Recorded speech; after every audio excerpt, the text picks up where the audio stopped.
हो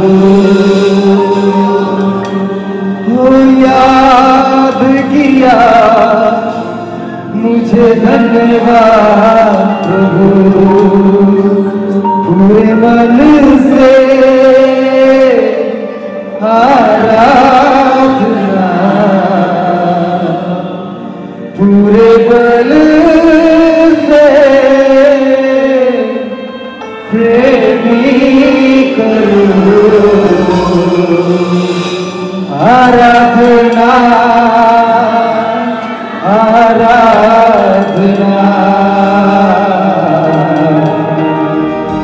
आराधना, आराधना, आराधना, आराधना, आराधना।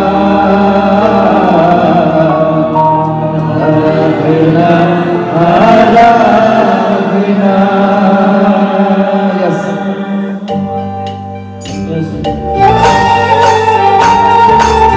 साडेसाते आनंदी या परमेश्वर याला महिमा देते।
और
परत एकदा प्रभूला धन्यवाद आणि विश्वास ठेवू की आज या रात्रीच्या समयाला परमेश्वर आपल्याशी बोलेल. आमेन. ज्या वचनातून आपण बघत आहोत तेच वचन आपण पुढे घेऊन जाणार आहोत आणि म्हणून एक छोटीशी प्रार्थना करू आणि आपण सरळ देवाच्या वचनाकडे जाऊ. डोळे झाकू प्रार्थना करू. सर्वशक्तिमान आमच्या जिवंत अनुग्रहकारी थोर दयाळू देवा प्रभू, तुला धन्यवाद देतो, तुझी स्तुती करतो, तुझ्या पवित्र चरणी येतो, झुकवतो स्वतःला परमेश्वर. मी तुझ्या पायाजवळ स्वतःला लीन आणि नम्र करतो दे बाप्पा, कारण परमेश्वरा जर तू बोलणार नाही तर सर्व काही व्यर्थ आहे परमेश्वर. आणि म्हणून दे बाप्पा मी प्रार्थना करतो, तू बोल, आम्ही ऐकत आहोत परमेश्वर. तुझी वाणी आमच्या कानी पडू दे परमेश्वर, तुझे शब्द आमच्या कानी पडू दे प्रभू. तुझी इच्छा जाणून घेण्यासाठी आम्हाला कृपा दे परमेश्वरा. मी माझं मुख उघडतो परमेश्वरा, तुझ्या वचनाने मला भर परमेश्वर पिता. हो प्रभूजी, तुझे शब्द मला दे, प्रकाशन मला दे परमेश्वर पिता. ज्या गोष्टी मनुष्याच्या बुद्धीपलीकडच्या आहेत परमेश्वरा, त्या मी आज तुझ्याकडे मागतो, कारण तुझं वचन सांगतो, जो ज्ञानाने उन्हा त्याने मजकडे मागा. तू मला हाक मार, मी तुला उत्तर देईन आणि तुला ठाऊक नाही अशा गहन आणि गुपित गोष्टी तुला सांगेन. हो परमेश्वरा, त्या गहन आणि गुपित गोष्टी परमेश्वरा तू आमच्याशी बोल प्रभूजी, आणि तुझी इच्छा आज या ठिकाणी पूर्ण कर. माझ्या देवा, पवित्र आत्मा माझा आणि इथं जमलेल्या प्रत्येकाचा ताबा तू घे, कब्जा तू घे आणि तुझ्या आत्म्याने नियंत्रित करणे चालव. सर्व आदर, मान, महिमा, गौरव, सन्मान तुझा आहे, तुलाच देऊन प्रार्थना येशू प्रभू तुझ्या पवित्र आणि गोड नावाने मागितली. आमेन. काल रात्री आपण एका वचनाला सुरुवात केली होती आणि तेच वचन आज दुपारी पण आपण पाहिलं आणि त्याच वचनाला आता आपण पुढे घेऊन जाऊ. ते वचन आपण परत एकदा वाचू. योहान कृषिवर्तमान याचा 8वा अध्याय आणि वचन 32. योहान कृषिवर्तमान याचा 8वा अध्याय आणि वचन 32 आपण वाचून घेऊ. तुम्हाला सत्य समजेल. बायबल आपण कालपासून पाहतो. येशू ख्रिस्त म्हणतो की तुम्हाला सत्य समजेल व सत्य तुम्हाला बंधमुक्त करेल आणि सत्यच तुम्हाला बंधमुक्त करेल. आमेन. आणि मग काल आपण एक वचन पाहिलं होतं की सत्य काय आहे. सत्य काय आहे. योहान 17:17 तुझे वचनच सत्य आहे. म्हणजे सत्य तुम्हाला समजेल. याचा अर्थ तुम्हाला काय समजेल. वचन समजेल आणि ते वचनच तुम्हाला बंधमुक्त करेल. हालेलुया. मग आपण कालपासून पाहतोय की वचन नुसतं ऐकून फायदा होत नाही, वाचून फायदा होत नाही, तर वचन समजल्याने आपला फायदा होतो. बरोबर आहे ना. तर त्या वचनाला समजण्यासाठी बुद्धीची गरज नाहीये, जास्त ज्ञानाची खूप गरज नाहीये. आणि असं असतं ना तर देवाने प्रभू येशू ख्रिस्ताने पेत्राला नसतं निवडलं. जर खूप बुद्धिमान व्यक्तीची गरज होती ना वचन समजण्यासाठी तर पहिला शिष्य कोणता निवडला गेला. कोणता. पेत्र. काय पाहून निवडलं. त्याची डिग्री पाहून निवडलं, त्याचं शिक्षण पाहून निवडलं, त्याचं ज्ञान पाहून निवडलं. अरे तो शिकलेलाच नव्हता. तो काय पकडणारा होता. मासे पकडणारा. बोला काय पकडणारा. तुम्हाला माहिती का देव ज्याची निवड करतो ना ती बुद्धी पाहून नाही करत, ज्ञान पाहून नाही करत, मन पाहून करतो. हालेलुया. ज्या वेळेस शमूएलाला इस्रायलाच्या राजाला अभिषेक करायसाठी पाठवलं ना त्यावेळेस शमूएल जेव्हा इशायच्या घरी गेला आणि तिथे गेल्यानंतर त्याच्या मुलांना त्याने एका रांगेत उभं केलं, त्यावेळेस इशायचा जो मोठा मुलगा होता पहिला, जेव्हा शमूएल त्याच्या समोर गेला तर त्याला असं वाटलं हा उंच आहे, धिप्पाड आहे, शरीराने बळकट आहे, कदाचित हाच इस्रायलाचा राजा असेल. आणि शमूएल त्याला तेलाने अभिषेक करणार तेवढ्या देवाने सांगितलं याला मी निवडलेलं नाही, हा पात्र आहे, हा फेल झालेला आहे, याला मी नाही निवडलं. मग देवाने सांगितलं शमूएला त्याच्या शरीर यष्टीवर जाऊ नको, कारण देवाचं पाहणं माणसांसारखं नसतं. मनुष्य बाह्य स्वरूप पाहतो पण परमेश्वर तर अंतःकरण तोलून पाहणारा परमेश्वर आहे. हालेलुया.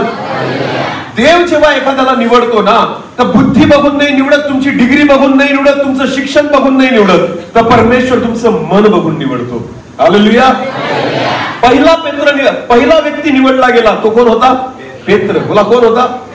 उलट देवाला ना भरलेले लोक नाही चालत, रिकामे चालतात. कसे चालतात. जे ऑलरेडी ज्ञानाने भरून बसलेले आहेत ना त्याच्यात देव काय भरेल. ऑलरेडी ते भरलेले आहेत.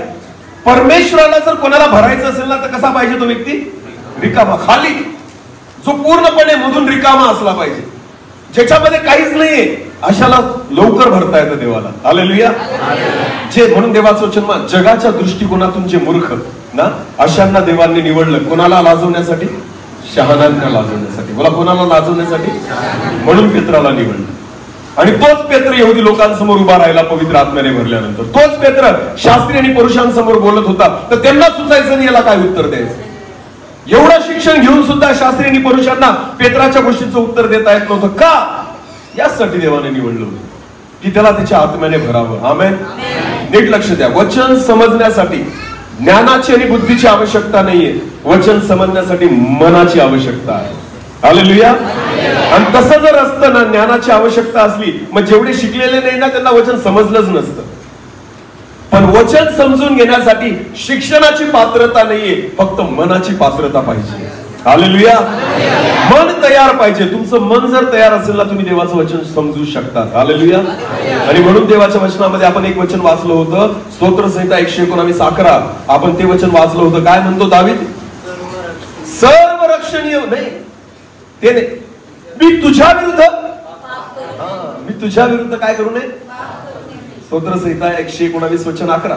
मी तुझ्या विरुद्ध पाप करू नये म्हणून मी आपल्या मनात तुझे वचन जपून ठेवले. मी आपल्या मनात तुझे वचन जपून ठेवले आहे. हालेलुया.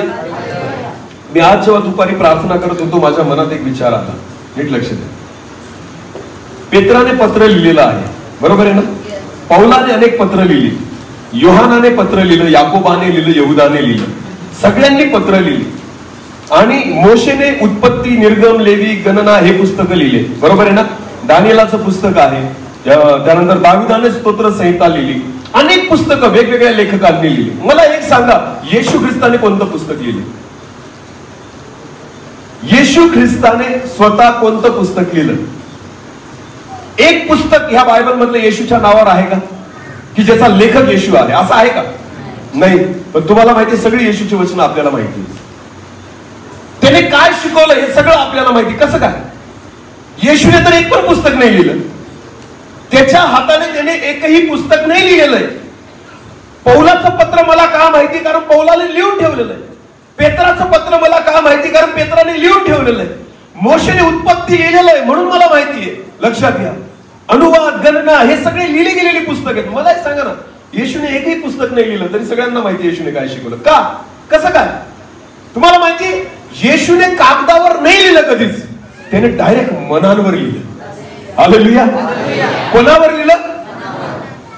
मत्तय ज्याने लिहिलेलं आहे ना, त्याच्या मनावर कोरलं गेलेलं आहे वचन, म्हणून त्याने लिहून टाकलं.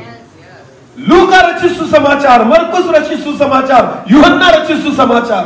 तुम्हाला माहिती, हे सगळे सुसमाचार ज्यांनी लिहिले ना, सगळे शुभवर्तमान ज्यांनी लिहिले ना, हे डायरेक्ट त्यांच्या मनावर लिहिले प्रभू येशू ख्रिस्ताने. म्हणून जसंच्या तसं होतं. त्यांना आठवत होतं येशू काय बोलला. पेत्राला आठवत होतं येशू कसा शिकवायचा. तुम्हाला माहिती, योहानाला माहिती होतं येशूने काय बोलला. आणि म्हणून जे आठवत होतं ना, आठवत नाही, जे लिहिलेलं होतं ना, सगळं जसंच्या तसं लिहिलं. हालेलुया. समजतंय का? कुठं लिहिलं मग येशू ख्रिस्ताने? शिष्यांच्या मनावर. म्हणून वचन संगळून ठेवण्याची आणि साठवण्याची जागा बुद्धी नाहीये. काय आहे? इथं जे असतं ना, जसंच्या तसं छापलं जातं. आमेन. जसंच्या तसं छापलं जातं. हृदयावर वचन लिहा. हालेलुया. तुमच्या मनामध्ये जर वचन राहतील ना, ते जशीच्या तसे छापलेले राहतील शेवटपर्यंत. आमेन. आणि देवाची इच्छा हीच आहे की आपल्या हृदयामध्ये, आपण अंतकरणामध्ये वचन साठवावी. आणि जेव्हा आपण मनापासून वचन ऐकतो, तेव्हाच ते वचन आपल्याला समजतं. बोला, तेव्हाच ते वचन आपल्याला. म्हणून वचन समजण्यासाठी सगळ्यात महत्वाची गोष्ट जी आहे, कोणाला तयार करावं लागेल? बोला, कोणाला तयार करावं लागेल? मनाला. हा, बस हे एक तयार झालं ना तुमचं मन, मी तुम्हाला सांगतो, तुम्हाला वचन समजायला लागेल. आणि तेच आपण बघतोय सकाळपासून, की आपण एक दाखला पाहतोय की येशू ख्रिस्ताने पेरणाऱ्याचा दाखला दिला. मत्ती शुभवर्तमान याचा 13वा अध्याय. मत्ती शुभवर्तमान याचा 13वा अध्याय. त्याच्यामध्ये आपण पहिल्या गोष्टीविषयी आज सकाळी पाहिलं. वाचा परत एकदा. त्या दिवशी येशू घरातून निघून समुद्र किनाऱ्याशी जाऊन बसला. तेव्हा लोकांचे थवेच्या थवे त्याच्याजवळ जमले, म्हणून तो मच्छ्यात जाऊन बसला व सर्व लोक किनाऱ्यावर उभे राहिले. मग त्याने त्यांना दाखल्याने पुष्कळ गोष्टी सांगितल्या. तो म्हणाला, पहा, पेरणारा पेरणी करण्यास निघाला आणि तो पेरत असता काही. पेरणारा पेरणी करायला निघाला, वचन सांगणारा वचन सांगायला निघाला. आता बायबल असं म्हणतं, पेरणारे पेरणी करतायत, वचन सांगणारे वचन सांगतायत, वचन शिकवणारे वचन शिकवतायत. बीज टाकलं जातंय, बीज पेरलं जातंय, सगळीकडून बीज पडतंय. पण पुढे अशी गोष्ट आहे, आणि तो पेरत असता काही बी वाटेवर पडले. काही बी वाटेवर पडले. बोला, कुठे पडले? वाटेवर पडले. आपण सकाळी शिकलो की वाटेवर पडलेलं बी, ते वचन वाचा आता, जे आपण सकाळी शिकलो होतो ते वचन.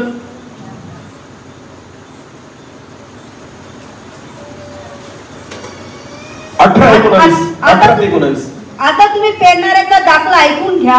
कोणी राज्याचे वचन ऐकतो पण ते त्याला समजत नाही, तेव्हा तो दुष्ट येऊन त्याच्या अंतःकरणात पेरलेले ते हिरावून. हे मुद्दामून मी शिकवतोय, परत सांगतोय तुम्हाला. आपल्याला आठवायला पाहिजे की पहिले काय शिकलेलो आहे. हालेलुया. पहिलं मन आपण असं पाहिलं की वाटेवर पेरलेला तो आहे की जिथं बीज पडतं पण तो दुष्ट येऊन ते चोरून घेतो. याचा अर्थ काय होतो की सैतानाला ज्या मनामध्ये यायला जागा आहे, अशा मनात देवाचं वचन टिकत नाही. ज्या मनामध्ये सैतान शिरू शकतो, ज्याच्यामध्ये तो बिंदास जाऊ शकतो, ज्या मनाने स्वतःला त्याच्यासाठी दरवाजे बंद केलेले नाही, अशा मनामध्ये सैतान जातो आणि वचन काय करतो? लगेच काढून घेतो. तिथं पडू देत नाही, चोरून घेतो देवाचं वचन. हे पहिलं मन आहे. आपण सकाळी शिकलो की आपलं मन अशा रीतीने तयार करा, अशा रीतीने शुद्ध करा, अशा रीतीने पवित्र करा की सैतानाला जागा भेटणार. साप, मी तुम्हाला सकाळी पण सांगितलं, एदेन बागेमध्ये सापाला का निवडलं सैतानाने? कारण बायबल असं म्हणतं, सगळ्या वनचरांमध्ये साप धूर्त होता. मला काय होता? बस सैतानाला एकच गोष्ट आवडती, एक तरी पाप तुमच्या जीवनामध्ये दिसू द्या म्हणजे मला जागा भेटेल. आणि ते पाप किंवा ती चुकीचा स्वभाव हा सापामध्ये होता. म्हणून सगळ्या प्राण्यांमधून सैतानाने सापाची निवड केली आणि त्याला त्याने उपयोगी केलं. तसंच आज सुद्धा एक चुकीचा स्वभाव आपल्या जीवनामध्ये भेटला ना तरी सैतान जागा घेतो. समजतंय? हे पहिलं मन झालं. ज्या मनामध्ये सैतानाला जागा आहे तिथं वचन तुम्ही समजू शकणार नाही. हे पहिलं म्हणजे आपण दिवसा शिकलो. आता दुसऱ्या मनाकडे आपण वळू. मत्तई शुभवर्तमान याचा 13वा अध्याय आणि वचन 5 वाचा.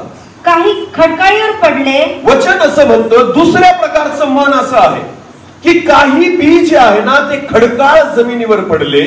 तेथे त्याला फारशी माती नव्हती. तेथे त्याला फारशी माती नव्हती आणि माती खोल नसल्यामुळे लवकर उगवले. आणि माती खोल नसल्यामुळे ते लवकर उगवले. आणि सूर्य वर आला तेव्हा ते करपले. आणि जसा सूर्य वर आला ते लगेच करपून गेले. व त्याला मूळ नव्हते म्हणून ते वाळून गेले. ते मरून गेले. समजतंय का तुम्हाला? आता मला एक सांगा, खडकाळ जमिनीवर पडलेलं बी कोणतं आहे माहिती का? जे पडलं पण बायबल असं म्हणतं त्याला तिथं काय नव्हती? माती. बोला, काय नव्हती? तुम्हाला माहिती का जेव्हा बी पडतं ना ते दुसरं काहीच नाही शोधत. काय शोधतं? त्याला उगवायचंय पण तो काय शोधतो? माती. नीट लक्ष द्या. मातीशी ते एकनिष्ठ होतं. मातीमधून ते उगवतं. मातीमध्ये त्याला जीव मिळतो. मातीमधून त्याला प्राण मिळतो. मातीमधून त्याला अन्न मिळतं. मातीमधून त्याला पाणी मिळतं. मातीमधून त्याला सगळ्या गोष्टी मिळतात. म्हणून ते बी पडल्याबरोबर काय शोधायला लागतं? माती. बोला, काय शोधायला लागतं? मनुष्याला देवाने कशापासून निर्माण केलं? कशापासून? आज तुम्ही कशीही दिसत असा आणि स्वतःला कशीही ठेवा पण एक गोष्ट लक्षात ठेवायची, आपण काय आहोत? बस, आपण काय आहोत? ज्या वेळेस देवाचं वचन तुम्ही स्वीकारतात ना तर त्या वचनाला तुम्ही फक्त माती दिसले पाहिजे. काय दिसले पाहिजे? तुम्ही जर त्या वचनाला काहीतरी जगात स्वतःला आपण वेगवेगळ्या गोष्टी करून बसलेलो आहोत. लक्षात घ्या, आपण स्वतःला माती नाही समजत.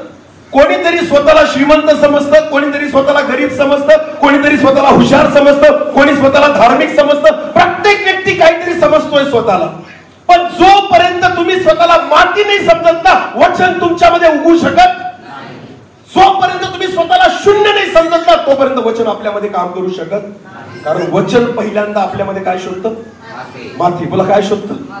आपली योग्यता ही आपल्याला कळली पाहिजे. मला कळलं पाहिजे की मी जेव्हा देवाचं वचन ऐकतोय ना तर परमेश्वर माझ्याशी बोलतोय. तो पवित्र आहे, मी पापी आहे. तो सामर्थ्य आहे, मी कमजोर आहे.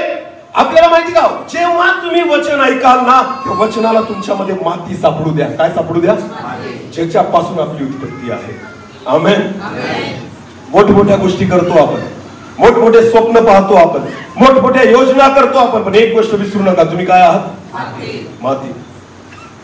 खूप मोठ्या मोठ्या गोष्टी करताना ना एकच गोष्ट डोक्यात घ्यायची, मी काय आहे? खूप वर्षांच्या योजना करताना ना एकच गोष्ट लक्षात घ्यायची, मी काय आहे? माती. खूप सन्मान आणि खूप प्रतिष्ठा मिळाल्यानंतर सुद्धा एकच गोष्ट लक्षात ठेवायची, मी काय आहे? खूप देवाने तुम्हाला ज्ञान दिलं ना तरी सुद्धा एकच गोष्ट लक्षात ठेवायची, मी काय आहे? खूप पैसा भेटला ना तुम्हाला तरी एकच गोष्ट लक्षात ठेवायची, मी काय आहे?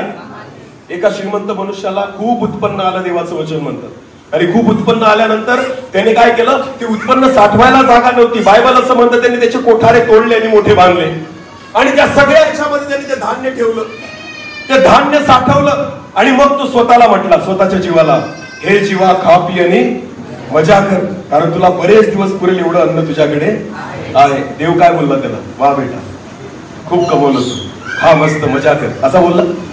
देव काय बोलला त्याला? अरे मूर्ख, आज रात्री तुझा जीव, आज रात्री तुझा जीव, मग हे सर्व तू माती आहे. लक्षात घे, हे नको विसरू. तू पैसा कमवला असेल पण लक्षात घे, हे विसरू नको तू काय आहे. तू राजा बनला असेल पण हे विसरू नको तू काय आहे. तेव्हा देव ना ज्या मातीतून आपल्याला निर्माण केले ना, आपली माती करायला देवाला वेळ लागत नाही. लक्षात घ्या, एका क्षणात देव आपली काय करू शकतो? माती. हे लक्षात घ्यायचं. अजिबात बडाई करायची, अजिबात प्रौढी मिरवायची. आज तुम्ही काय आहात ना हे काही महत्वाचं नाही, तुम्ही कशापासून निर्माण झालं ते लक्षात घ्या. आपण काय आहोत? माती. ज्या वेळेस तुम्हाला आणि मला कळायला लागेल ना मी केवळ माती आहे, आपला सगळा अहंकार निघून जातो. काय निघून जातो? सगळा मीपणा निघून जातो. मी किती मोठा सेवक आहे, तू मोठा सेवक नाहीये, तू फक्त काय आहे? माती. तू अभिषिक्त दास नाहीये, तू फक्त काय आहे? तुझ्याद्वारे काहीच होत नाही कारण तू स्वतः काय आहे? माती. हालेलुया. मी इतके आत्मे जिंकले, मी इतकी सेवा केली, मी इतके चिन्ह चमत्कार केले, तू काहीच केलेलं नाही. तू काय आहे? तुला स्वतःचं आयुष्य जर माहिती असेल ना तर छाती ठोक सांग मी इतके वर्ष जगेल. नाही सांगू शकत तर समजून जा तू काय आहे. तू करोडो रुपये कमवले असशील ना, या पैशाच्या जोरावर जगून दाखव. आणि जर नाही जगू शकत तर समजून घे तू काय आहे. तू रोज मटण खात असशील, तू रोज काजू बदाम खात असशील ना, लिहून दे पेपरवर की मी 60 वर्ष जगेल. आणि जर तू नाही लिहू शकत ना तर समजून घे तू काय आहे. अरे मनुष्याने तुम्हाला माहिती, मनुष्य चंद्रावर जाऊन आला, मंगळावर जाऊन आला, सगळीकडे जाऊन आला, पण त्या जाणाऱ्या माणसाने स्वतःची खात्री द्यावी. आणि जर नाही देऊ शकत ना समजून घ्यायचं तू काय आहे. माती. हालेलुया. मागील दिवसामध्ये चंद्रावरच गेले होते ना ते ऍस्ट्रॉनॉट, गेले हुशारकीने, कुठं परतच येता येत नव्हतं. काय गेले निघून पण परत येता येत नव्हतं. समजून गेलं त्यांना मी काय आहे. हालेलुया. तुम्हाला माहिती, ज्यावेळेस ते ऍस्ट्रॉनॉट परत आले ना, परत एक ख्रिस्ती होता त्याच्यात, आणि तेव्हा त्याला कळलं, त्यांनी इथे येऊन साक्ष दिली जगात. काय म्हटला तो? फक्त त्याच्यामुळे आम्ही जिवंत आहोत. आमच्या यानाने आम्हाला नाही वाचवलं, आमच्या ज्ञानाने आम्हाला नाही वाचवलं, विज्ञानाने आम्हाला नाही वाचवलं, तर आम्हाला त्या जिवंत देवाने वाचवलं. त्यांना कळून गेलं जेवढाही शोध लावलाय ना तो सगळा शोध एकीकडे आहे, पण आम्ही काय आहोत. माती. हालेलुया. जोपर्यंत आपल्यातली माती आपल्याला दिसत नाही ना देव काम करू शकत. जोपर्यंत आपल्यात आपल्याला माती सापडत नाही ना तोपर्यंत वचन काम करू शकत. स्वतःला शून्य करा प्रियांनो वचन ऐकताना, स्वतःला रिकाम करा वचन ऐकताना, स्वतःला पूर्णपणे, तुम्हाला माहिती, तुमचा पद, प्रतिष्ठा, सन्मान, मान सगळ्या गोष्टी बाजूला ठेवा आणि माती होऊन जा. काय होऊन जा? मग बीज पडेल आणि ते उगवेल. हालेलुया. खडकाळ जमिनीवर नाही उगवू शकत, कारण तिथं काय नाही राहत, माती. खडकाळ जमीन काय माहिती का? ज्यांनी आपलं मन कठीण करून ठेवलेलं आहे, ज्यांना वाटतं मी हा आहे, मी तो, तू काहीच नाहीये, तू फक्त काय, माती. हालेलुया. जेव्हा तुला हे सत्य कळेल ना तू माती आहे, बस तिथून देवाचं वचन काम करायला सुरुवात करेल. हालेलुया. समजतंय का? बस आपली एकच ओळख आहे, मी काय आहे. तरी त्या देवाने या मातीच्या पात्राला त्याच्या महिमेसाठी उभी केली. हालेलुया. माझ्याने काहीच होत नाही, लक्षात घ्या. तो कुंभारच इतका अद्भुत आहे ना. आमेन. तो कुंभारच इतका अद्भुत आहे ना, या मातीद्वारे त्याची महिमा तो प्रकट करतो. हालेलुया. माझ्याने नाही होत, कोणाने होतंय? कोणाने होतंय? देवाने. तुम्हाला माहिती, वचन स्वीकारताना ना मातीत पडू द्या. कुठे पडू द्या? खडकात पडल्यानंतर काही काम होणार. स्वतःचे विचार आणि स्वतःची प्रतिष्ठा आणि स्वतःचा सन्मान आणि स्वतःचं ज्ञान, स्वतःचं पद, स्वतःचा पैसा, सगळ्या गोष्टी माती करा देवासमोर. काय करा? तोपर्यंत तुम्हाला देवाचा अनुभव येऊ शकत नाही. कळू द्या त्या वचनाला की याच्यामध्ये काय आहे, माती. हालेलुया. वचन जेव्हा आपल्या हृदयामध्ये येतं ना ते फक्त एकच गोष्ट शोधतं, काय? माती. कुठं सापडेल मला? ज्याच्यापासून देवाने निर्माण केलेले ते कुठं सापडेल मला? जी माझी खरी ओळख आहे ते कुठं सापडेल मला? जी तुझी योग्यता आहे ती कुठं सापडेल मला? जोपर्यंत एक मनुष्य स्वतःला माती नाही करत तोपर्यंत देवाच्या वचनामध्ये त्या ठिकाणी ते वचन त्याच्या जीवनामध्ये काम करू शकत. हालेलुया. नीट लक्ष द्या. मी मागं पण गुजरात मध्ये होतो, मी तिथं पण एक उदाहरण दिलं होतं. नीट लक्ष द्या. देवाचा जो खरा सेवक असतो ना त्याला देव 2 प्रकारच्या सेवा देतो. किती प्रकारच्या? पंचरचं दुकान पाहिले का तुम्ही? पंचर, गाडीचं पंचर काढलंय का? ओके. पंचरच्या दुकानावर 2 कामं केले जातात. काय माहिती का? एक, ज्याची हवा कमी झालेली असते त्याची हवा भरली जाते, आणि ज्याची हवा जास्त झालेली असते त्या टायरची त्याची. नीट लक्ष द्या. माझ्याकडे 4 व्हीलर गाडी आहे. 4ही टायरांमध्ये सारखी हवा पाहिजे. बोला कशी हवा पाहिजे? जर त्या 4ही टायरांपैकी काही 2 टायरांमध्ये जास्त हवा जर भरून दिली ना तर काय होतं माहिती तुम्हाला? गाडी अशी अशी चालते, कुदत कुदत. समजते का? सरळ चालणार, चिटकून चालणार नाही. म्हणजे काय, याचा अर्थ काय होतो माहिती का? टायर मध्ये जास्त हवा असून सुद्धा उपयोग असली तरी ते व्यवस्थित चालू शकत, आणि जर कमी राहिली तर तरी चालत नाही व्यवस्थित. इकडे तिकडे अशी अशी चालते गाडी. बरोबर आहे ना? म्हणजे कमी राहिली तर भरावी लागते, जास्त राहिली तर. ही सेवा देवाच्या दासाला देव देतो. हालेलुया. ज्यांच्यात हवा जास्त भरली आहे ना वचनाद्वारे देव काय करतो? त्याची हवा. आणि जे पंचर झालेले आहेत ना त्यांच्यामध्ये हवा चांगले चाला, हाच देवाचा उद्देश आहे. खूप हवा भरलेले सुद्धा व्यवस्थित चालू शकत, उड्या मारून मारून चालतात. हा, ख्रिस्ती जीवनामध्ये त्यांना वाटतं आम्ही हे करतो, तू काहीच नाही करत. तू काय आहे? बोला काय आहे? हे वचन जे आहे ना माती, हवा कमी करणारं वचन आहे. बोला काय आहे? आपली प्रतिष्ठा, आपला सन्मान, मी आहे, मी तो आहे, मी हे आहे, काही नाहीये. तू फक्त काय आहे? माती. हालेलुया. मला एक सांगा ना, एखाद्या राजाला जमिनीत पुरलं ना तर किडे दया नाही करत त्याच्यावर की हा राजा आहे, गोयाला कसं काय खायचं. उलट ते विचार करतील आज चांगली पार्टी भेटली ना, ते देवाला धन्यवाद देतील कारण आज काय भेटली. अरे बोला ना, चांगली पार्टी भेटली. मग विचार करा, कारण राजाचं अन्न खायला भेटतंय त्यांना. ते कोणाशीच भेदभाव करत, ही माती कोणाशीच भेदभाव करत नाही. लक्षात घ्या, तुम्ही प्रतिष्ठित असा, तुम्ही पैसेवाले असा, शेवटी कुठे जायचंय? बोला कुठे जायचंय? मग कशाला अहंकार करतात आणि कशाला गर्व बाळगतात? तुम्हाला माहिती मातीत कोण जाईल? तुम्ही का तुमचं सोनं? अरे बोला. आणि सोनं कोण काढून घेईल? बोला ना, सोनं कोण काढेल बहिणींनो?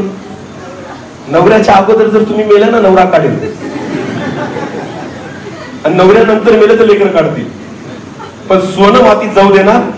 आणि तुम्हाला ही आपली किंमत आहे, ही आपली किंमत आहे. सोनं कोणी कमवलं? बोला ना, आपण. पण मातीत कोणाला टाकलं आणि कोणाला काढून घेतलं? ही आपली किंमत. आयुष्य गेलं तुमचं ते सोनं कमवण्यामध्ये. पण लक्षात घ्या, सोन्याची माती नाही झाली. माती कोणाची झाली? आपलीच. माणसाला वाटतं मी एवढं कमवलं, तू काहीच नाही कमवलं. तू फक्त काय आहे? 1 रुपया. तुम्हाला माहिती, लोक मेल्यानंतर आहे ना नोटाने उडवत काय टाकतात? चिल्लर. काय टाकतात? आणि ते बी अशी चिल्लर शोधून आणतात जी चालतच नाही. ते आता 10-20 पैसे भेटत नाही तर पहिले तेच टाकायचे लोक. 10-20 पैसे भेटतात का आता? नाही भेटत. तरी काय माहिती, काही लोकांना 8 भेटूनच जातात कुठेतरी. 50 पैसे जुने कुठे असतील काय माहिती, देवालाच ठाऊक. बरोबर घेऊन येतात आणि तेच फेकतात, कारण ते बी चालायला नको. पैसा तू कमवला पण अंगावर काय फेकले? चिल्लर. मला काय फेकले? तू नोटा कमवल्या, तुला काय फेकले? ही तुमची योग्यता आहे. तुम्ही काय आहात? माती. हालेलुया. मला एक सांगा ना, मेल्यानंतर तुम्ही कितीही प्रिय असा, तुम्हाला घरात ठेवतील का? कारण तुमची काय झाली? अरे बोला. तुम्ही करोडपती आहात, मग घरात ठेवतील का? नाही, कारण आता तुमची काय झाली? माती. तू राजा असशील, राजा, पण मेल्यानंतर तुला घरात ठेवतील का? नाही, कारण तुझी काय झाली? माती. हीच आपली योग्यता आहे. लक्षात घ्या. हे सत्य तुम्हाला कळलं ना, तुम्ही वचन स्वीकारायला लागाल. आमेन. खडकाळ जमीन ती आहे जी स्वतःला माती समजत. खडकाळ जमीन ती आहे जी देवाला वचन सांगू देत आणि स्वीकारू देत नाही. ठरवून बसलेले, त्यांना वाटतच नाही की मी माती आहे. शास्त्री, परुषी, याजक हे खडकाळ जमीन होते की ते देवाचं ऐकायचंच नाही, कारण त्यांना वाटतच नव्हतं आम्ही माती आहोत. त्यांना वाटायचं मी शास्त्री आहे, मी काय आहे? मी परुषी आहे, मी याचक आहे. ऐकलंच नाही त्यांनी कधी. जक्कय येशू ख्रिस्ताला शोधत होता, कारण तो काय होता माहिती? पापी. काय होता? त्याला माहितीये मी माती आहे. मी काय आहे? माती. तो कोणाला शोधतोय? येशूला. बोला, कोणाला शोधतोय? येशूला. जो स्वतःला माती करतो ना, तो सहज येशू जवळ जातो. हालेलुया. जक्कय येशूला शोधत होता. तुम्हाला माहिती, एक वेळ अशी आली की जक्कया जवळ येशू ख्रिस्त गेला आणि जक्कयाला म्हटला, जक्कया मला तुझ्या घरी यायचं आहे. जक्कय खुश होऊन गेला. हे प्रभू, माती आहे मी, लोक मला चांगले म्हणत नाही, लोक मला दुष्ट पापी म्हणतात आणि तू माझ्या घरी येतोय. तुम्हाला माहिती, जक्कयाच्या घरी जेव्हा येशू ख्रिस्त गेला ना, जक्कयाने काय केलं? तो म्हटला, माझी अर्धी संपत्ती मी गोरगरिबांना वाटून देतो, आणि ज्यांच्याकडून 2 नंबरचे पैसे घेतले त्यांना 4 पट परत करतो. तू माझ्या घरी आलाय म्हणून. हालेलुया. एका क्षणात जक्कयाने येशूसाठी त्याच्या संपत्तीची काय केली? माती. एका क्षणात एवढ्या वर्ष जे कमवलेलं होतं ना, त्या सगळ्या संपत्तीची जक्कयाने येशूसाठी काय केली? माती. हालेलुया. तुम्हाला येशू पाहिजे ना, सगळ्या गोष्टींची काय करावी लागेल? माती. त्याच्याशिवाय तुम्हाला प्रभू भेटू शकत, त्याच्याशिवाय देव तुमच्याशी बोलू शकत त्याच्याशिवाय परमेश्वर तुमचा उपयोग करू शकत आणि त्याच्याशिवाय वचन तुम्हाला समजू शकत. तुम्हाला स्वतःला काय करावं लागेल? स्वतःच्या ओळखीला काय करावं लागेल? स्वतःच्या प्रतिष्ठेची काय करावं लागेल? हालेलुया, बोला येशू मसीह की जय. तुम्हाला माहिती पौल कोण होता? पौल शिष्य नंतर झाला, पहिले तो परुषी होता. काय होता? ज्ञानी होता, अधिकार होता. बायबल असं म्हणतं की तो ज्या वेळेस शिष्यांना पकडायला चाललेला होता ना, तर त्यावेळेस त्याने अधिकार पत्र घेतले याजकाकडून, मुख्य याजकाकडून, त्याला देऊन टाकले. ओळख होती त्याची चांगली, रुतबा होता त्याचा चांगला, प्रतिष्ठा होती त्याची चांगली. पण तुम्हाला माहिती, ज्या दिवसापासून येशू ख्रिस्त भेटला काय झालं? काय झालं? माती. पौलाच्या जीवनाची काय झाली? पौलाच्या प्रतिष्ठेची काय झाली? पौलाच्या ज्ञानाची काय झाली? माती. लक्षात घ्या, पौलाला कोणती सेवा दिली देवाने? यहुदी लोकांमध्ये का परराष्ट्रीयांमध्ये? कोणत्या? का बरं? परुषी होता तो. काय होता?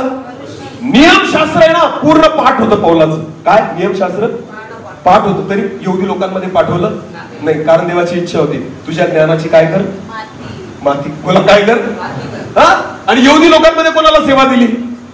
पेत्राला. मला कोणाला? आणि पेत्रो ऑलरेडी काय होता? माती. पेत्रो ऑलरेडी काय होता?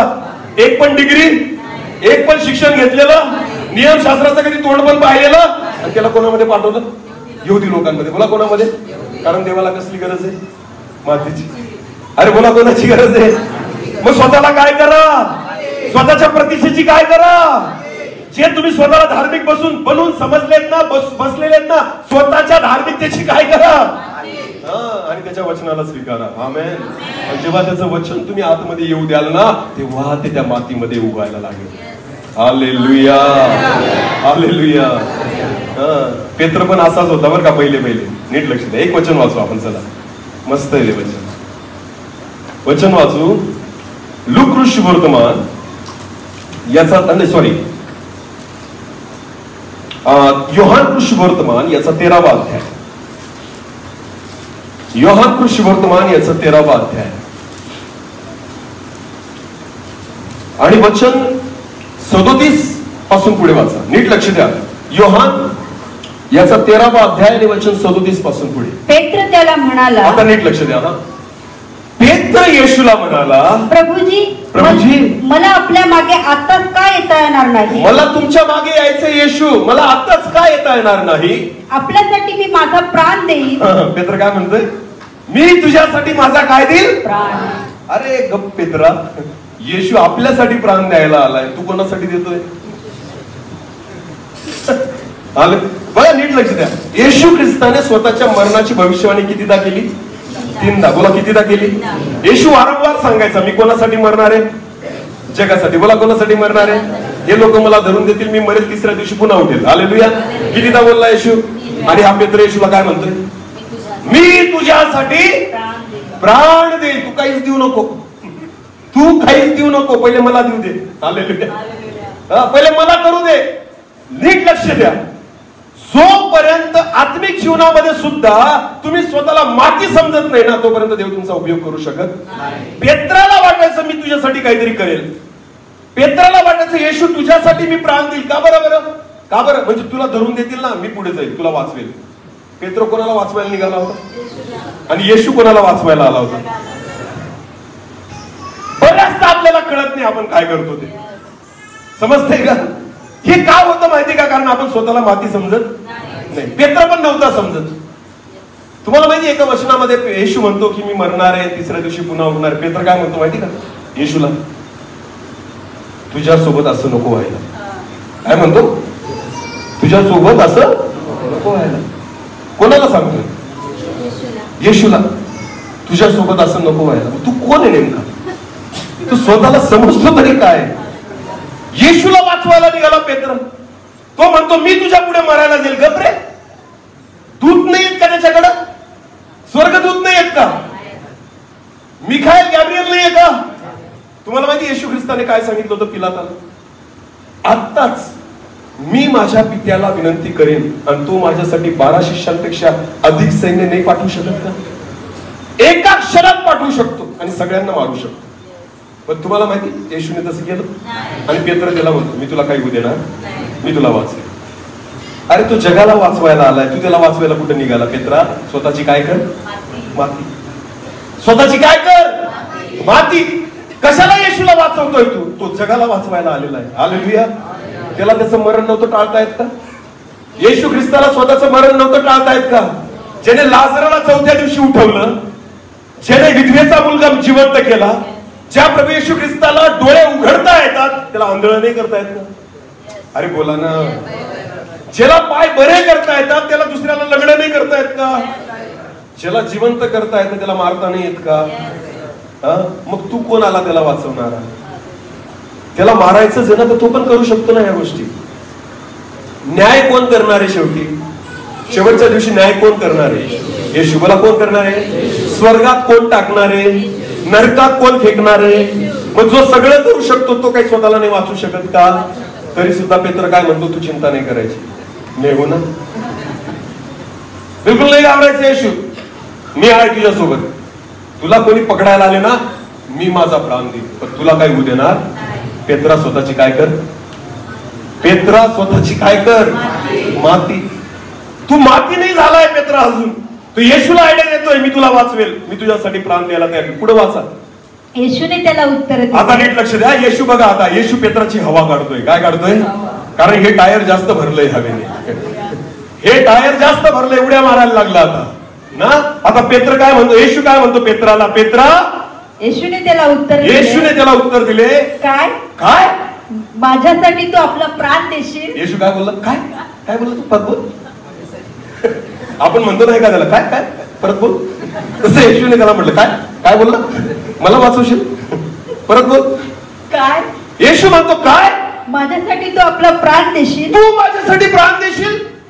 पुढे खचित खचित सांगतो, तुला खरं खरं सांगतो पेत्रा, तू 3 वेळा मला नाकारशील. तू 3 वेळा मला नाकारशील, तोपर्यंत कोंबडा आरवणार नाही. आज कोंबडा आरवणार नाही तोपर्यंत. किती वेळा? आणि जेव्हा तिसऱ्यांदा कोंबडा आरवेल ना, तुझी सगळी हवा जी जास्त भरलेली ना, स्वतःला खूप धार्मिक समजायला लागला, स्वतःला खूप आत्मिक समजायला लागला, आता मला वाचवायला निघाला ना. येशू म्हणतो, पेत्रा, आजच तू मला कितीदा नाकारशील?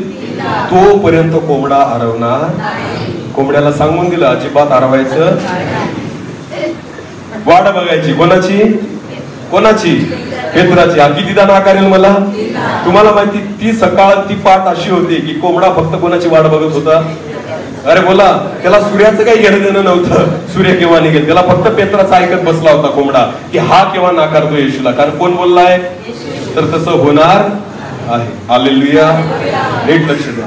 पेत्राने स्वतःची माती केलेली नव्हती प्रियांनो. तो म्हणायचा, येशू तुझ्यासाठी मी माझा प्राण देईल. येशू म्हणतो, काय तू माझ्यासाठी मरशील? असं तू आजच मला कितीदा नाकारशील? 3दा नाकारशील. हालेलुया. वचन वाचा. लूका शुभवर्तमान याचा 22वा अध्याय वचन 54.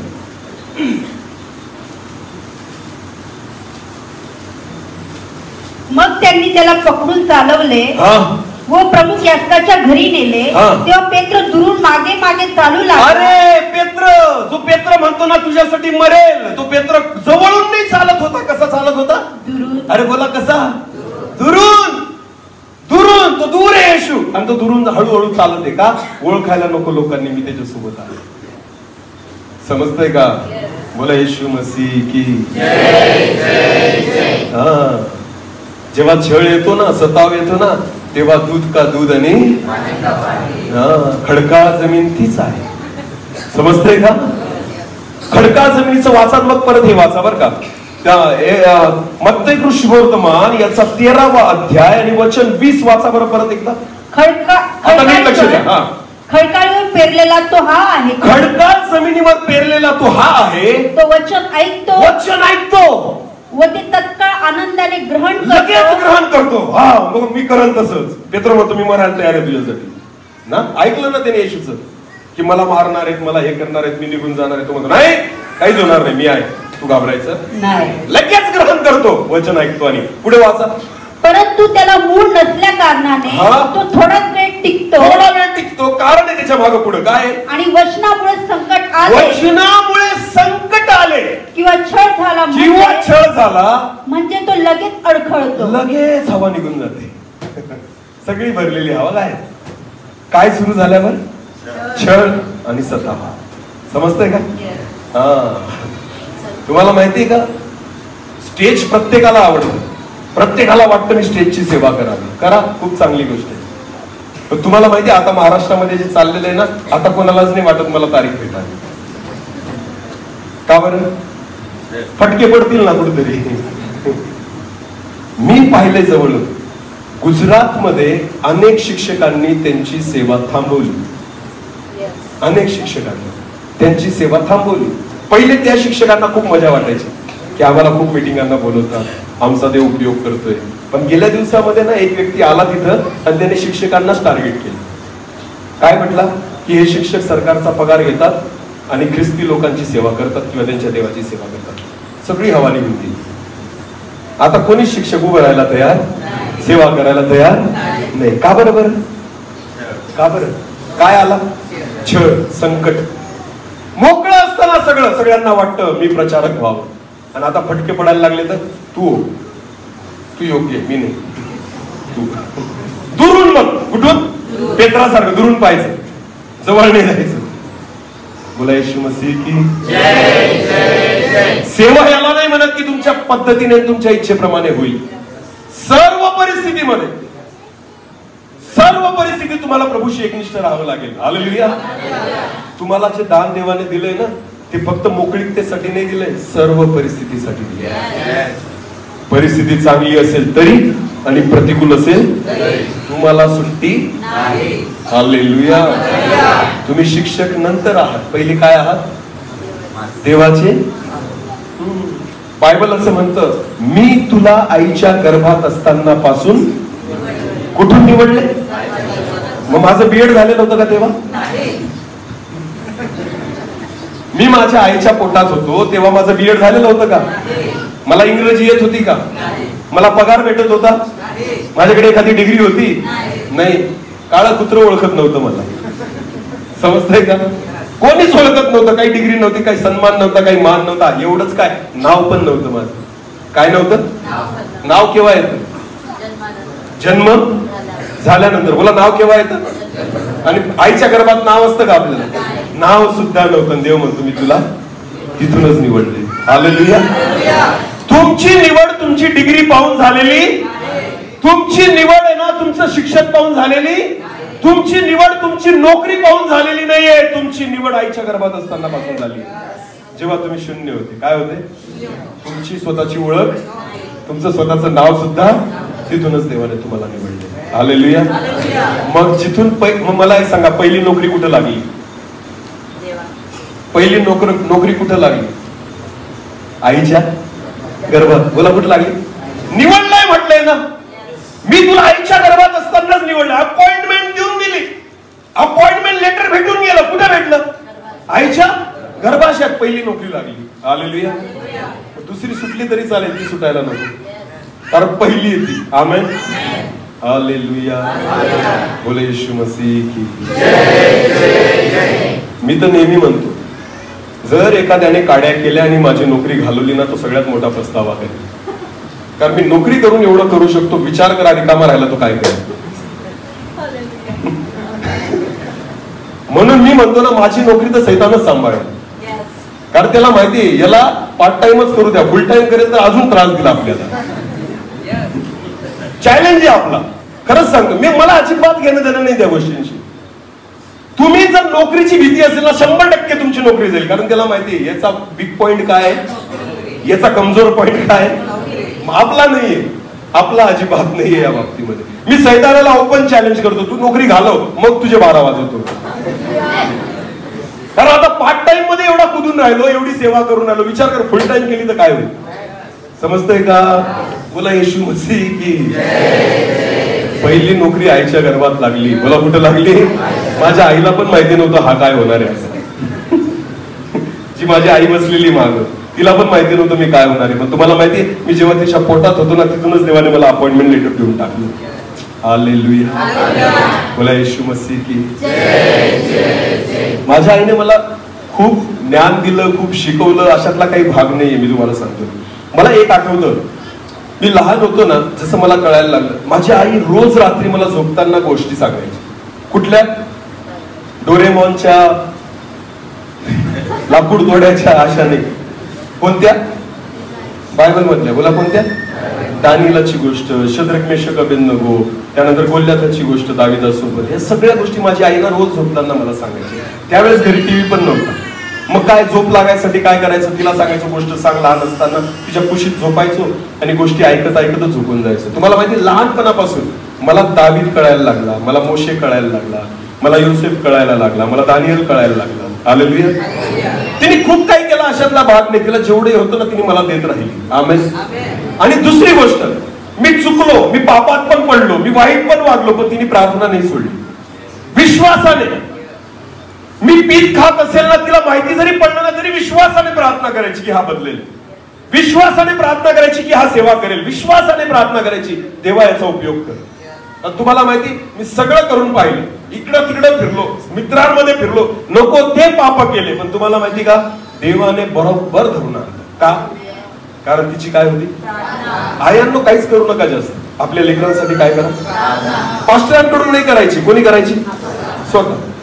तुम्ही लेकर जन्माला घालायचे आणि दुसऱ्याला प्रार्थना करायला लावायची, असं होत नाही. लेकर जर तुमची आहेत ना, प्रार्थना कोण करेल? अरे बोला ना, आपणच. हालेलुया. तुम्ही लेकर जन्माला घातलेत ना, तर तुमच्या लेकरांसाठी तुम्ही प्रार्थना करा. मी तुम्हाला सांगतोय, तुमचे लेकर बिघडले ना, तरी देवाला माहिती त्यांना कसं लाईनीवर आणायचं. आमेन. तुमच्या समोर जिवंत उदाहरण आहे. 26 वर्ष बिघडलेलं होतं हे. किती वर्ष? पण देवाने 26 वर्षानंतर परत सुधारवलं. तेरी आत्मा से भाग कर, हालेलुया. हे देवा, सागराच्या तळी गेलो तरी तिथं तू, आकाशात उंच चढून गेलो तरी तिथं तू, जरी मी गरुडाचे पंख धारण करून उडून गेलो तरी तिथं तू, तुझ्यापासून मला कोण लपवेल. आमेन. मी तुम्हाला सांगतोय, आयांनो आणि बापांनो, एकच काम करा, आपल्या लेकरांना देवासमोर ठेवा. कोणासमोर ठेवा? ते किती पळाले, कुठे पण पळाले, तरी देव बरोबर त्यांना उडून आले. हालेलुया. आई बापांची फक्त प्रार्थना असली पाहिजे. बोला, काय असली पाहिजे? देव काम करायला समर्थ आहे. हालेलुया. देवाला अशक्य असं काहीच नाही. देवाचं वचन म्हणतं, मी तुला आईच्या गर्भात असताना पासून निवडलेलं आहे. आपली ओळख तिथून आहे, आपलं पाचारण तिथून आहे. समजतंय तुम्हाला मी काय सांगतोय? हा, नीट लक्ष द्या. पेत्र, कुठे होतो आपण? पेत्र म्हणतो, प्रभू तू टेन्शन नाही घ्यायचं, मी मरेन तुझ्यासाठी. येशूने सांगितलं, पेत्रा गप, आजच रात्री कोंबडा आरवण्यापूर्वी तू कितीदा मला नाकारशील? 3दा नाकारशील. आणि मग काय झालं माहिती का?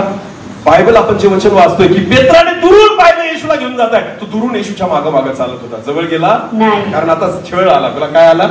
कारण बायबल असं म्हणतं, खडका जमिनीवर पडलेलं ते आहे जे वचन लगेच ग्रहण करतात, पण वचनामुळे संकट आलं किंवा छळ झाला, लगेच ते थंड होऊन जातात. समजतंय का? लगेच काय होऊन जातात? थंड होऊन जातात. ते आहेत खडका जमिनीवर पडले. सताव नको यायला, छळ नको यायला, विरोध नको व्हायला, त्रास नको व्हायला. तुम्हाला माहिती का, मोठ्या मोठ्या भविष्यवाण्या होतात की नाही मोठमोठ्या मिटिंगांमध्ये, तुला परमेश्वर मोशे सारखी सेवा देत आहे, तुला परमेश्वर योसेफा सारखं उंच करणार आहे, तुझा परमेश्वर दानियेला सारखा उपयोग करणार आहे. लोक खुश होऊन जातात, माझ्यासाठी भविष्यवाणी झाली, मला देव दानियल बनवणार आहे. काय बनवणार आहे? दानियल काय रे? दानियल काय? दानियल बनवणार याचा अर्थ काय होतो माहिती का? तुला देव सिंहासमोर उभं करणार आहे. हालेलुया. कोणासमोर उभं करणार आहे? ही ती भविष्यवाणी. आमेन. लोकांना वाटतं मी दानियल झालो ना भविष्यवाण्या करायला लागेल. नाही, पहिले देव तुला कोणासमोर उभा करेल त्याची तयारी कर. हालेलुया. तेव्हा ती भविष्यवाणी तुझ्या जीवनामध्ये काय होईल? एखाद्याला वाटतं देव माझ्यासाठी भविष्यवाणी झाली, मी दावीद होणार आहे. मी काय होणार आहे? तू दावीद होणार आहे, बरोबर आहे, पण देव तुला काय करणार आहे माहिती का? गोल्याथा समोर उभं करणार आहे. कोणासमोर उभं करणार आहे? त्याची तयारी कर. तुला दावीद व्हायचंय ना, गोल्याथा समोर उभा राहा. तुला दानियल व्हायचं ना, सिंहासमोर उभा राहा. तुला योसेफ व्हायचंय ना, चल तुरुंगात जायची तयारी कर, गुलामीत जायची तयारी कर, अपमान सहन करण्याची तयारी कर, तुझे घरचे तुला विकून देतील याची तयारी कर. मग तू काय होशील? योसेफ. मग तू काय होशील? योसेफ. हालेलुया. तुला पौलासारखी सेवा करायची आहे ना, चल तुझ्या डिग्रींना जाळ, तुझ्या ज्ञानाला शून्य कर, माती कर त्याची. देव तुला पौलाची सेवा दे. हालेलुया. स्वप्न पाहणं खूप मोठी गोष्ट आहे हो, लक्षात घ्या. त्याच्यासाठी काही पैसे लागत नाही, पण जेव्हा त्या भविष्यवाणी आपल्या जीवनात पूर्ण होतात ना, तर तुम्हाला ते करावं लागेल जे दानिएलाने केलं, जे दाविदाने केलं, जे योसेफाने केलं, जे शद्रक मेशक अबेदनगोने केलं. मग ती भविष्यवाणी तुमच्या जीवनात पूर्ण होईल. हालेलुया. जेव्हा वचन येतं आपल्यापर्यंत, भविष्यवाणी येते, लगेच दुसरी गोष्ट काय सुरू होती माहिती का? छळ आणि सताव. बोला काय? दाविदाचा अभिषेक झाला रे झाला, लगेच त्याला देवाने कोणासमोर उभं केलं? गोल्यातासमोर. बोला कोणासमोर? तुम्हाला देव कळला, वचन आलं तुमच्यापर्यंत. तुम्हाला माहिती, उत्पत्ती पासून प्रगटीकरणापर्यंत देवाचं वचन काय माहिती तुम्हाला? भविष्यवाणी. बोला काय? या सगळ्या भविष्यवाण्या आपल्या जीवनात पूर्ण होऊ शकतात, पण त्याच्यासाठी काय होईल माहिती का? वचन आल्याबरोबर सताव आणि छळ सुरू होईल. हालेलुया. समजतंय का? एक वचन वाचू आपण. एक वचन काढा, 2 तिमोथी याचा 3रा अध्याय. 2 तिमोथी याचा 3रा अध्याय, वचन 12 वाचा. ख्रिस्त येशू मध्ये. आता हे वचन फार लक्षपूर्वक ऐका. हा, ख्रिस्त येशू मध्ये सुभक्तीने आयुष्य क्रमण करण्यास जे पाहतात, जे लोक सुभक्तीने आयुष्य क्रमण करण्यास पाहतात, त्या सर्वांचा छळ होईल. त्या सर्वांचा काय होईल? छळ. त्या सर्वांचा काय होईल? छळ होईल. कोणाचा छळ होईल म्हटलं इथं? सगळ्यांचा नाही, फक्त जे लोक सुभक्तीने म्हणजे चांगल्या मनाने, नीतिमत्वाने, धार्मिकतेने आयुष्य जगायला बघतील ना, त्यांचा काय होईल? छळ. मग सगळ्यात सेफ कोण आहे बरं? सुरक्षित कोण आहे सगळ्यात? ज्यांचा छळच होणार नाही असे कोण आहे? ज्याला आपण आपल्या भाषेत नामधारी म्हणतो. काय? नामधारी. जे नुसते चर्च पुरते असतात. काही ना नाताळाचे तारे असतात. काय असतात? Christmas star. जे फक्त कोणत्या दिवशी येतात? तुम्हाला माहिती, मागे लोकांना तारा केव्हा दिसला? येशूच्या. केव्हा? येशूच्या. हे असे तारे असतात काही मंडळीमध्ये, जे फक्त येशूच्या जन्माच्या दिवशी दिसतात. कधी दिसतात? त्यांना वाटतं ना मी ख्रिस्ती आहे म्हणून येतात ते नाताळाला. तो तारा जो असतो ना, असे जे तारे असतात ना, यांना मध्ये नाही बसवायचं, यांना बाहेर अटकवायचं, चर्चच्या बाहेर. कारण आपण तारा कुठे अटकवतो? बाहेर, उंचावर.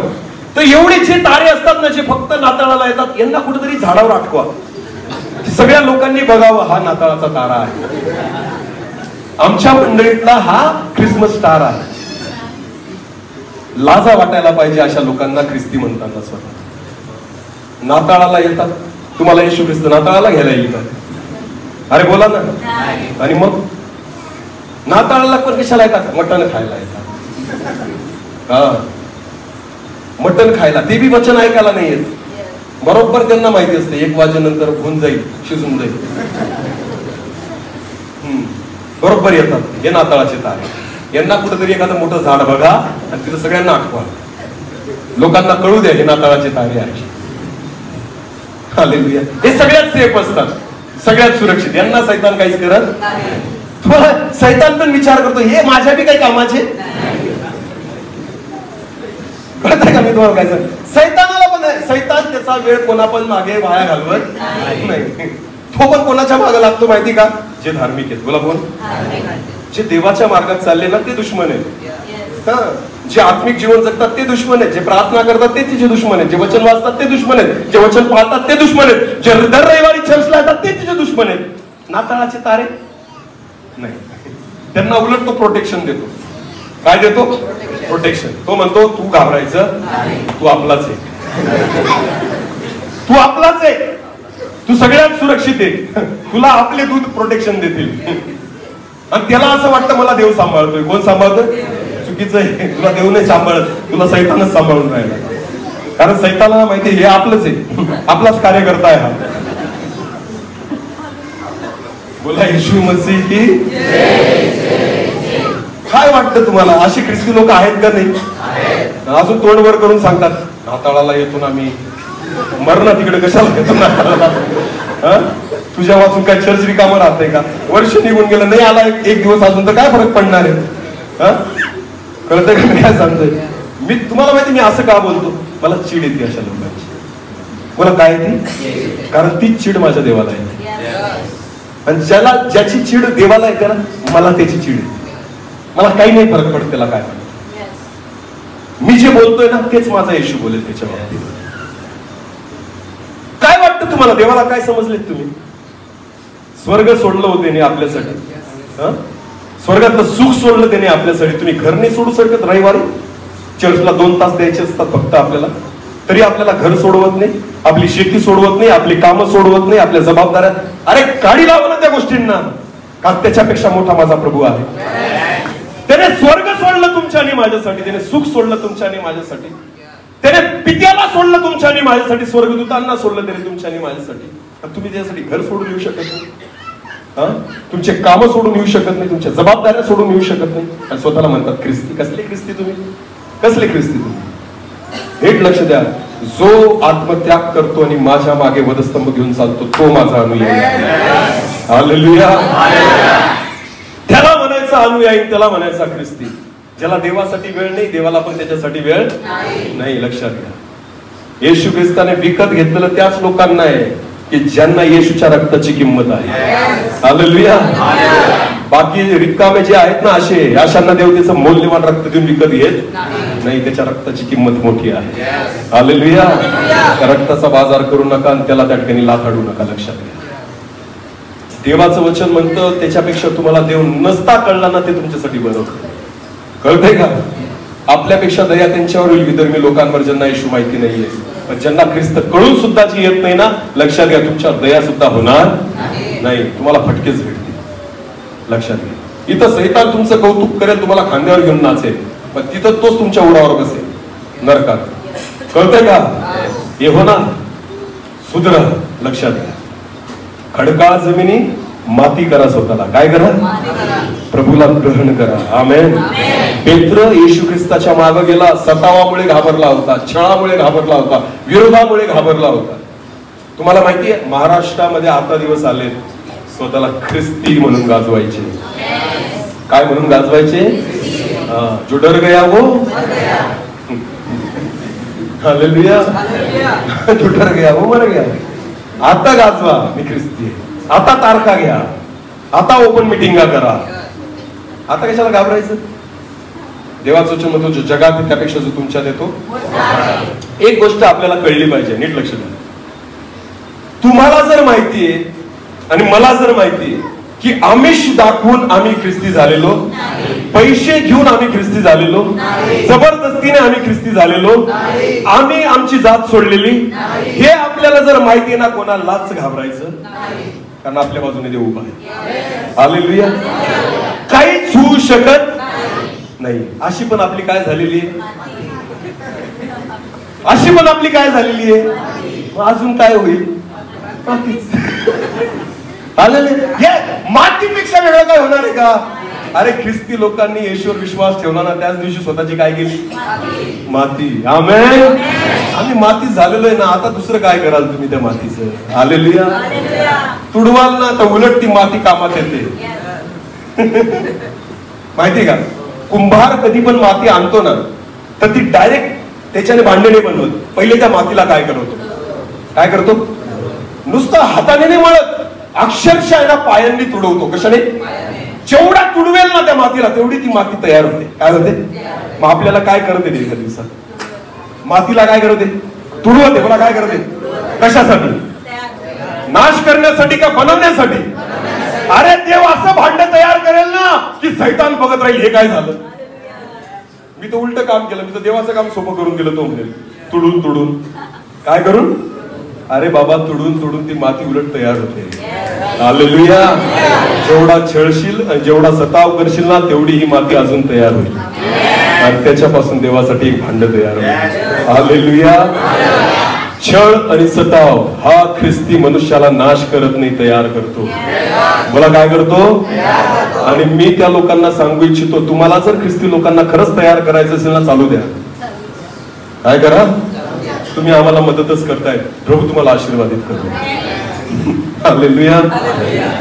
आता काय करतात काय माहिती ऐकल्यानंतर. माझी वचनं बरेच अशी पण लोक ऐकतात ना जे विरोधक आहेत चुका काढण्यासाठी. बोला कशासाठी? मी म्हणतो सगळ्यांनी ऐका, कारण मला विश्वास आहे बदलशील एक दिवशी. कारण ज्या देवाची मी सेवा करतो तो जिवंत आहे, आणि ज्याचं वचन मी प्रचार करतो ना ते जिवंत आहे. ते काम केल्याशिवाय परत येत. आणि तू तर बरेच वर्ष ऐकलेत बाबा, तू तर 100% बदलणार कधी ना कधी. हालेलुया. हा, बोलणारा तो आहे, मी थोडी आहे. हालेलुया. आम्ही तर काय आहोत? आम्ही तर काय आहोत? माती. आमच्याने काहीच होत नाही, सगळं करणारा तो परमेश्वर आहे. हालेलुया. स्वतःची माती झाली. हालेलुया. पेत्र घाबरला की छळ आणि सतावील म्हणून दुरून पाहत होता. पुढे वाचा. ते अंगणाच्या मध्यभागी विस्तव पेटून एकत्र बसले होते. त्यांच्यामध्ये पेत्र जाऊन बसला. तेव्हा एका दासीने त्याला विस्तवाच्या उजेडात बसलेला पाहून त्याच्याकडे टक लावून म्हटले, हाही त्याच्या बरोबर होता. अरे हा पेत्र, हा मनुष्य मी पाहिला होता. कोणासोबत होता? येशू सोबत. बोला कोणासोबत होता? येशू सोबत. पुढे वाचा. पण ते नाकारून तो बोलला, बाई मी त्याला ओळखत नाही. बाई मी त्याला ओळखत. बाई मी त्याला ओळखत नाही. काय म्हटला होता येशू तुला? मी आहे, तू घाबरायचं. मी प्राण देईल तुझ्यासाठी. आणि आता काय म्हणतोय? मी त्याला ओळखत. अजून पण हवा गेलेली, अजून तशीच भरलेली आहे. लक्षात घ्या. पहिल्यांदा नाकारलं ना, हवा तशीच आहे अजून सुद्धा. म्हणून तिथंच बसलेला आहे अजून, मी गेला नाही. पुढे वाचा. काही वेळाने दुसऱ्या एकाने त्याला पाहून म्हटले, तूही त्यांच्यातलाच आहेस. परत दुसऱ्याने म्हटले, तू त्याच्यातलाच आहेस. पेत्र म्हणाला, गृहस्था. पेत्र म्हटला, गृहस्था मी नाही. अरे बाबा मी तो नाही. तू माझ्यासारखाच असेल तो कोणीतरी, पण मी तो हवा अजून पण आहे, कमी नाही झाली. लक्षात घ्या. पुढे वाचा. सुमारे 1 तास झाल्यावर आणखी एक जण खात्रीपूर्वक म्हणू लागला. आता तिसऱ्यांदा एक म्हणू लागला, खरोखर हाही त्याच्या बरोबर. अरे याला मी त्याच्या सोबत पाहिलेलं आहे, हा त्याच्यातलाच आहे. हा गालिलीच आहे. पेत्र म्हणाला, गृहस्थ तू काय बोलतोस ते मला खरं सांगतो बाबा. तू काय बोलतोस ते मला समजत नाही. अरे समजतच नाही. तू कोणाबद्दल बोलतोय? कोण येशू? मी तर कधी नाव पण ऐकलं नाही त्याचं. तू काय बोलतोय मला समजत नाही. असे तो बोलत आहे इतक्यात कोंबडा आरवला. अरे वा. कोंबडा वाटच पाहत होता. बेटा तू बोल. कितीदा? कोंबडा स्टँड बाय मध्ये होता, सावधान पोझिशन मध्ये होता. ते आपण नाही का शाळेमध्ये एक साथ राष्ट्रगीत सुरू करेंगे, तसं तो सावधान होता कोंबडा. देव त्याला म्हटला, बोल आता, बोल बोल. पेत्र 3दा बोलला आणि कोंबडा आरवला. आणि मग काय झालं माहिती का? कोंबडा जसा आरवला, पेत्राची हवा तोपर्यंत नाही गेली. पण जेव्हा त्याला त्याची चूक कळली ना, पेत्राची काय गेली? जो मीपणा, जो अहंकार, जो स्वतः धार्मिक समजत होता, आत्मिक समजत होता ना, सगळी हवा निघून गेली. वाचा वाचा. तेव्हा प्रभूने वळून पेत्राकडे दृष्टी लावली. तुम्हाला माहिती का? येशूने आता पेत्राकडे पाहिलं. कोणाकडे पाहिलं? नीट लक्ष द्या. याच्या अगोदर पण येशू पेत्राकडे पाहत होता, पण काहीच नाही झालं. त्याला त्याची चूक कधीच नाही कळली की मी अहंकारी आहे की गर्विष्ठ आहे. कधी कळलं नाही त्याला. उलट तो येशूला म्हणतो, तू घाबरायचं नाही, मी आहे, मी वाचवेल तुला. येशू त्याच्याकडे पाहतोय तरी त्याला फरक नाही पडला. पण आज जेव्हा कोंबडा हरवला त्याला त्याची चूक कळली. आणि आता कोणी पाहिलं त्याच्याकडे? जेव्हा येशूने पेत्राकडे पाहिलं. आणि आज कोंबड्या हरवण्यापूर्वी तू 3 वेळा मला नाकारशील असे जे प्रभूने पेत्राला सांगितले होते ते त्याला आठवले. आपले पाप आठवले, आपल्या चुका आठवल्या. मी किती बडाई मारली होती, मी किती मोठ्या गोष्टी केल्या होत्या, पण मी आज येशू ख्रिस्ताला 3दा. हे जेव्हा त्याला आठवलं, मग तो बाहेर जाऊन मोठ्या दुःखाने रडला. आमेन. आणि मग काय झालं माहिती का? पेत्राची काय झाली? माती. बोला, पेत्राची काय झाली? रडला, तुटला, संपला पेत्र. आणि पेत्राने स्वतःची काय केली? आणि तिथून तो देवाच्या कामात आला. हालेलुया. तोपर्यंत देवाच्या काहीच कामात आला नाही. पण ज्या दिवशी पेत्राने स्वतःची माती केली, तिथून प्रभूच्या हातात आला. हालेलुया. नंतर आयुष्यात त्याने कधीच येशू ख्रिस्ताला नाकारलं. तो उलट म्हणायचा, तुम्ही म्हणतात ना देवाचं वचन नको सांगू, तुमचं ऐकायचं का देवाचं ऐकायचं? हालेलुया. पेत्र कसा मेला माहिती तुम्हाला? पेत्राला वधस्तंभावर खेळलं. कुठे खेळलं? म्हातारा झाल्यावर वधस्तंभावर खिळलं. तरी कसं खेळलं माहिती का? पेत्राला वधस्तंभावर खेळत होते. पेत्र काय बोलला माहिती का त्यांना? उभं नका खेळू, मला सरळ नका खेळू, माझी लायकी नाही आहे येशू सारखं मरण्याची. तर तो म्हणतो की मला खाली डोकं करा आणि वर पाय करा, उलट वधस्तंभावर खेळा, त्या योग्यतेचा मी आहे. स्वतःच मरण अजून कठीण करून घेतलं त्याने. का माहिती का? कारण ऑलरेडी त्याची काय झालेली, ज्याची माती झाली ना त्याला कोणीच घाबरवू शकत, कारण ऑलरेडी तो काय झाला, माती. लक्षात घ्या, माती करा स्वतःची, तुम्ही देवाच्या कामात या. आमेन. खडकाळ जमीन देवाच्या काहीच कामाची, कारण तिथं काहीच उगू शकत आणि काहीच होऊ शकत नाही. पेत्र जेव्हा स्वतःची माती करतोय ना, तो देवासाठी जगला आणि देवासाठीच गेला. हालेलुया. घाबरला नाही मरणाला, उलट त्याने म्हटलं सरळ नका वधस्तंभावर खेळू, उलट खेळा, कारण माझी योग्यता तीच आहे. पेत्र नाही घाबरला, कारण त्याची झालेली होती. समजते का?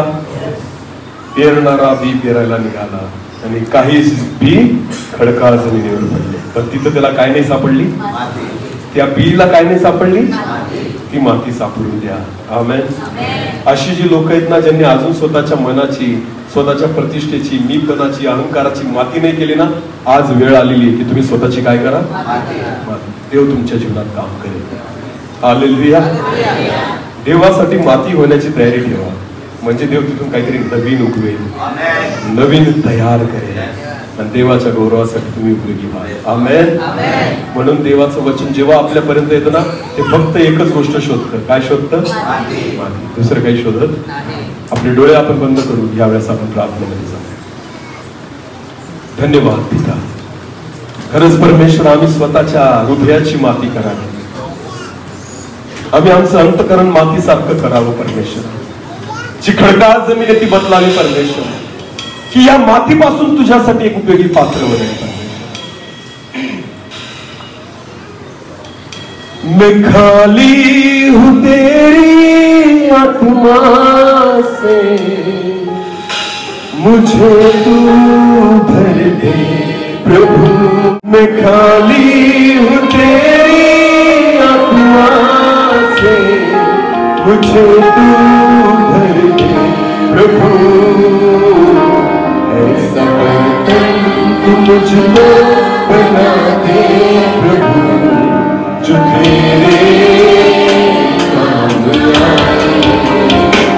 ऐसा बर्तन तू मुझको बना दे प्रभु, जो तेरे काम आए. तेरे पास जो जीवन का जल है प्रभु, मुझे तू दे दे प्रभु. तेरे पास जो जीवन का जल है प्रभु, मुझे तू दे दे. मेरे जीवन को तेरे वचनों से भर दे प्रभु. मेरे जीवन को तेरे वचनों से भर दे प्रभु. ऐसा बर्तन तू मुझको बना दे प्रभु, जो तेरे काम आए. ऐसा बर्तन तू मुझको बना दे प्रभु, जो तेरे मेरे जीवन से तेरे सामर्थ्य का होने पाए प्रभु. मेरे जीवन से तेरे सामर्थ्य का होने पाए प्रभु. ऐसा बर्तन तू मुझको बना दे प्रभु, जो तेरे काम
आमच्या देवा एक उपयोगी पात्र तू आम्हाला बनव परमेश्वर.